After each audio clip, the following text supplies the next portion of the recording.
usual parliamentary safeguards and ethical scrutiny by shifting decisions into private exemption orders. Does that not present a cause for concern for parliamentarians? I'm not sure I follow you. Nothing to see here. Welcome back to Moose and Loose. My name's David. Today we got the ethics commissioner saying nothing to see here, nothing going on with Bill C-15, the draconian powers that Carney and Liberals tried to sneak in there, giving their ministers power to not disclose interactions with individual companies, aka hiding Mark Carney's conflicts of interest, and the ethics commissioner doesn't seem to see a problem with any of it. We got Pierre Poilievre drilling down on his opposition motion here, proposing a pipeline from Alberta to the BC coast using Mark Carney's own words. Let's jump into this. Starting this one off, we got Justice Minister Sean Fraser's dealing with the bloc to remove religious exemptions from Bill C-9, stalled after skipping PMO approval. Sean Fraser doing things without Carney's approval. Jumping over to the House of Commons, quite the spicy back and forth between Tim Hodgson and Pierre Poilievre. Mr. Speaker, this Christmas, the Prime Minister is the Grinch of the grocery store. Yep. According to Dalhousie University, the cost of groceries will be up $1,000 in 2026 for a total of $17,600 just to feed a family of four. The Liberal Grinch, who brings in an industrial carbon tax on the farm equipment, fertilizer, and food processors. The Liberal Grinch with a food packaging tax. The Liberal Grinch with a $78 billion inflationary deficit. Will he get rid of all of these hidden grocery taxes so Canadians can feed themselves at Christmas? The Honourable Minister of Finance. Mr. Speaker, it's Monday and we have good news. Canadians knows it. It's all in the budget, Mr. Speaker. There's a lot of good news. He can't use it as a prop. He can reference it, he can't hold it. Speaker, I understand. I think that the budget would be a great Christmas gift, Mr. Speaker, to all Canadians. I would just hope that the Conservative would wake up and make sure that they vote for the budget before Christmas, Mr. Speaker. We're going to build our nation. We're going to create jobs. They're not doing any of this. Why don't they just address the questions? There should be a rule that you have to address the question or you get thrown out of office, period. 3-strike rule and you're done. Anytime they're caught deliberately lying, they should be fined. Housing, we're going to create infrastructure. Mr. Speaker, this is the best gift they can give to Canadians. I just hope they'll do the right thing for the... At this point, I don't know what's dumber. You got Champagne saying that everything's going to be better, they're going to build Canada strong, all that, or that people keep voting for these guys. I mean, we've got Kirk posting this one. Human trafficking is booming in Canada. Between 2014 and 2024, human trafficking incidents increased by 300%, and that's just the police reported incidents. This wasn't a problem before. Who has ever even heard of this? Now this has become a real thing. Same thing with extortions. Never a problem before. Now we have them. It seems we're importing problems from the other side of the world by not vetting people. If they want to combat their own cost of living crisis, the Liberals would focus on approving pipelines that would sell more oil, boost our Canadian dollar so Canadians could buy affordable food and homes. In fact, there was such a pipeline, the Northern Gateway. Liberals killed it in a 2016 cabinet decision, a decision the Prime Minister supported. They further blocked it with a Liberal ban on tanker traffic off the northwest BC coast. The Prime Minister claims to have changed his mind in a recent MOU. So will he be able to change the minds of fellow Liberals and vote for his own MOU and allow a pipeline to the Pacific? The Honourable Speaker, it's a sad day because the Conservatives are divided. Yeah. The Conservative premiers across this country support this MOU in its entirety. The leader of the opposition is seeking to divide this country, and we can see through that cynical tactic. This is coming from the government that used the fear-mongering of Donald Trump to win the election. It's literally all over their website. Dangerous and divided world. They say it everywhere. It comes out of Carney's mouth at every single speech he gives. The MOU is about building a strong country. It's about doing it in an environmentally responsible way in partnership with Indigenous peoples. It would be great if the opposition joined all the other Conservatives and all of us in building this country strong. Mr. Speaker, that's exactly what we're trying to do. In the spirit of Christmas, I decided to take a great act of generosity and lift the words right out of the Prime Minister's MOU in order to support a pipeline to the Pacific and a repeal or an overriding of the Liberal tanker ban. Now, of course, it would mean Liberals would have to admit they were wrong to block that pipeline They were wrong about the tanker ban. Will, in the spirit of Christmas, Liberals admit they were wrong, vote for their own wording, approve a pipeline, and get rid of the tanker ban? So this is Pierre's opposition motion, which is savage because he used their literal exact words. There's no getting around this, because if they don't vote for it, then it shows they don't believe in what they say they believe in. Speaker, in the spirit of Christmas, I'd invite the leader of the opposition not to cherry pick parts of the MOU, but to support the entire MOU, which is what all of the conservative premiers across this country are doing, which is what this side is doing. It's how we will build something. Stop being cynical and build this country with us. You notice Tim Hodgson, he started off very timid, just reading his little pre-prepared remarks, and now he's waving his finger around and getting quite aggressive. His real personality's coming out. This guy's an arrogant, ego-inflated banker just like Mark Carney. The kind of people Carney surrounds himself with, they're all the same. Take a look at this. We got to look at the ethics commissioner here. This comes from recent testimony. Conservatives grilling hard here. And Mr. Sabia said that you told the Prime Minister to basically stay away from Brookfield, and yet here we have the Prime Minister meeting with the Chief Operating Officer, being personally lobbied by one of the major Brookfield companies that is on the list of companies that is captured in the screen. And I'm asking you, does that not raise questions about whether, in the face of all of Mr. Carney's conflicts, Brookfield has a direct line to the Prime Minister? The incidents that you recited just now, would you please recite them again? Which ones are you talking about? This is the ethics commissioner, this Bond villain here. North River Midstream. Prime Minister personally was lobbied by them. He met with Sam Pollock. What do you mean by he was personally lobbied? Well, he was lobbied by North River Midstream on April 30th. They met with him.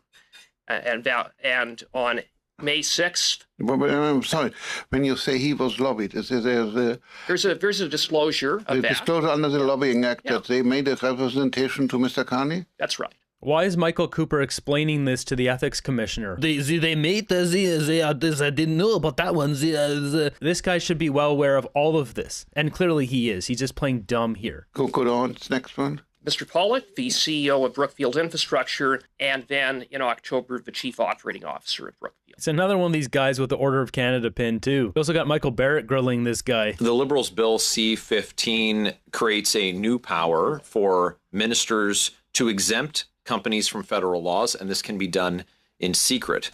This opens the door to conflicts of interest that Parliament and your office might never see. If a minister can grant exemptions, and they can be granted to companies that they are connected to, even conceal their orders from public release, won't this at a minimum make it harder to detect that a conflict of interest exists? But doesn't it also create the opportunity for real conflicts of interest to occur with no effective oversight whatsoever? That's what that Bill C-15 is. It's to cover up Mark Carney's conflicts of interest. So ministers can hide interactions with companies, and then it doesn't have to be disclosed. Thus, we would never see these conflicts of interest because they know it is absolutely rampant, as I've been collecting a full list here. So they're trying to find a way to circumnavigate this. So if Carney ever gets a majority government, we're screwed. That's because the minister is authorized by statute to do something. Doesn't mean he can avoid the conflict of interest to act.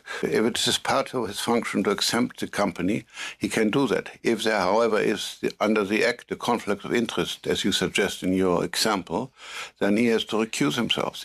This is so naive. We know what's going on here. These guys are so corrupt. Conrad von Finkenstein, he has to adhere to the Conflict of the Interest Act. That's the point. They can hide this stuff so they don't have to. And he's saying, oh, well, they have to. People are corrupt. People are greedy. They will do anything to make money. It is quite clear. He cannot participate in the decision. He can't even be in the room. He has to leave and absence himself when that decision is made. It appears to be a systemic gap that's being created, though, Commissioner. It's a path for ministers to bypass the usual parliamentary safeguards and ethical scrutiny by shifting decisions into private exemption orders. Does that not present a cause for concern for parliamentarians? I'm not sure I follow you. How, Mr. Barrett? Well, where's the shifting take? I don't know how this could be. How could it be? This guy's such a clown. Taking place here. The effect of their orders is not public, and they can exempt the normal release of information that we would see. And it's for a period of years, and there would be no detection that it has occurred. So we assume that the minister leaves the room. But oftentimes we find out only that a breach has occurred because of the release of information, access to information requests, inquiries of ministry, order paper questions, and the like. If When you say the exemption is secret, you mean the act authorizes the minister to make a decision not to publicize it? the information does not need to be publicized in the Gazette. I'm sorry, if the company is exempted, that means if they weren't exempted, they couldn't do this. So presumably the exemption has to be published somewhere. One would hope that through the transparency that's required, then yes, but that's not the effect of the Budget Implementation Act, Bill C-15. Your question that I've provoked is born out of the same expectation I think that Canadians have about transparency and openness that we expect from government. So Von Stinkenstein here thinks everything's going to be ethical and, oh, squeaky clean. Don't worry, nothing bad will happen. We're not naive, dude. This Bill C-15 would allow, example, Tim Hodgson to hide contracts, environmental regulations, any sort of things with individual companies like Brookfield, any of the ones involved in carbon capture, like with this MOU in the pipeline, Pathways project. It applies across the board. This should not be allowed. You can't just have government hiding what they're doing. Speaker, I think the only division here is that the Prime Minister is divided against himself. Yeah. The Prime Minister opposed the pipeline to the Pacific. Now he claims he supports it. He supported the tanker ban. Now he claims he opposed it. Mr. Speaker, this is the Prime Minister who said he wanted to keep half of our oil in the ground, and now he pretends to have changed his mind. He signed an MOU. He says one thing in BC, the opposite in Alberta, and here in the House of Commons, he hides under his desk. Why would the Prime Minister stand up, take a position, and announce that he's voting in favor of his MOU language to build a pipeline? Exactly as Pierre said. Carney says one thing one place, one thing in another. We saw it when he was campaigning initially. Says one thing to Quebec, another thing in Alberta. He lied about semiconductors right off the jump. I've got an entire Carney lie tracker, which desperately needs to be updated. The fact that Conrad Van Finkenstein thinks, oh, well, disclose things to the Conflict of Interest Act when he's a chronic liar is absurd. The Honourable Minister of Natural Resources. Speaker, the Premier of Alberta supports the entire MOU. The Premier of Saskatchewan supports the entire MOU. The Premier of Ontario supports the entire MOU. It would be great if the Conservatives would join us in supporting the entire MOU and building this country strong. I don't know what Tim Hodgson's blubbering about here, selectively cherry-picking parts of the MOU. It says 1 million barrels a day of low-emission Alberta bitumen, mentions consulting Indigenous people. What is he cherry-picking here? What is he missing in this MOU? The minister suggesting that there are parts of his own MOU that he does not support. Sounds like the MOU says there would be a pipeline to the Pacific. I took the wording right out of the agreement, that there would be an overriding of the tanker ban. I took the wording for that right out of the MOU. And now the Prime Minister is hiding under his desk. Liberal members on one side of the country are saying they're against, while they're pretending in Alberta that they are in favor. So why don't they stand up in the House of Commons, look Canadians in the eye, take one position, vote for a pipe to the Pacific, and override the tanker ban? Honourable Government House. I'm wondering if it's because it says low emissions and doesn't commit to carbon capture. And since Alberta already has carbon taxes for a long time now in the oil and gas sector, because really this all hinges on carbon capture. That's why they're doing this, because they want to bring that in to boost up the carbon credit system that Mark Carney's invested in. I'm sure Tim Hodgson is also invested in it. They want to boost their values and shares in Stripe so they get rich off of this, as well as other companies involved. Well, Mr. Speaker, the Prime Minister and all of us and all Conservative premiers and most people in this country supports every part of that MOU, Mr. Speaker. What's more, the Leader of the Opposition stands in his place and says to the people of Alberta, you know what? That little thing that they said was progress for our province, that made us a leader in renewable technologies, made us a leader in nuclear energy, made us a leader in interties, made us a leader in conventional electricity, that's all off. I just want this one thing. Alberta's What is this embarrassing rant? What is he even talking about? So jumping back to Conrad here. Am I to understand then that the law as it's written, and should it come into force, without giving any hypothetical examples, that it gives no rise to concern for you? The Act, the Parliament has the authority to enact what they want. As you know, the Parliament is supreme. And if they will act that, we will look at the Act. I have not looked at it from this particular aspect that you mentioned, but I cannot understand the rationale how you can have an exemption that is secret and will not be. It's, after all, it's an authorization. It has to appear somewhere. This guy's a useless fool. I introduce Exhibit A. Ethics Commissioner closes most recent probe into Randy Boissonnaud's business dealings. This is back from last year, September 2024. Ethics Commissioner Conrad von Finkenstein, the guy testifying right now, says he's reviewed Employment Minister Randy Boissonnaud's records in the absence of any evidence that Randy Boissonnaud broke conflicts of interest law, has again closed a probe into the minister's business dealings. Von Finkelstein here covered for Randy Boissonnaud and his dirty dealings, pretending to be First Nations to get lucrative contracts for his company. Strong egoman, Randy Boissonnaud. As it says here, Boissonnaud and Anderson co-founded the PPE company Global Health Imports before Boissonnaud was named to cabinet in 2021. Then he lied to committee. There's text message receipts showing there was someone named Randy. Who could it be in a two-person company? Randy pretended to be First Nations to get contracts. Von Finkelstein wrote to Boissonnaud saying that the minister submitted all call logs and written response confirming there was no text messages or email exchanges between himself, Anderson, or the Guhai group. What a load of garbage. We're not dumb, guys. So Mark Carney's got his corrupt people in just the right places. Well, the expectation I think that Canadians have is,